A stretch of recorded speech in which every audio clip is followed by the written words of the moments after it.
جبکہ مشرقی ممالک میں مغربی اقوام وقتاً فوقتاً ٹائم ٹو ٹائم آئے جن میں رسم و رواج کی پابندی نہیں تھی۔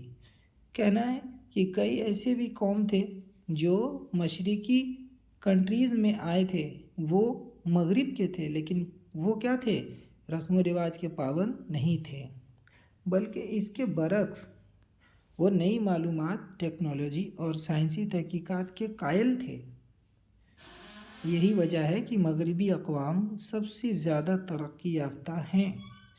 تو مغربی اقوام جو تھے وہ مشرق میں آنے کے بعد بھی وہ سائنسی اور ٹیکنالوجی اور نئی معلومات سے جڑے ہوئے رہتے تھے اور کوشش کرتے تھے کہ وہ اپنی زندگی کو بہتر سے بہتر بنانے کی کوشش کرے، اور یہی وجہ ہے کہ مغربی اقوام سب سے زیادہ ترقی یافتہ تھی۔ تو یہ تھا ایک سبجیکٹیو کویشچن جس کو ہم لوگوں نے دیکھ لیا۔ ڈیئر اسٹوڈنٹ، اس کے علاوہ سر سید کے تعلق سے اور بھی کویشچن پوچھا جاتا ہے، جیسے کچھ ڈیٹس پوچھے جاتے ہیں ڈیئر اسٹوڈنٹس، ان کے تعلق سے جو میں یہاں بتا دے رہا ہوں، اس کو آپ نوٹ کر سکتے ہیں۔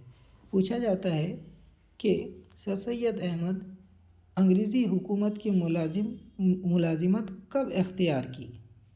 وہ کب انگریزی حکومت میں کام کرنے لگے؟ تو 1839 میں 1839 میں ملازمت امپلائی بن گئے۔ پھر ایک کویشچن پوچھا جاتا ہے ساتھیوں کہ سائنٹیفک سوسائٹی انہوں نے کب قائم کی اور کہاں؟ تو وہ غازی پور میں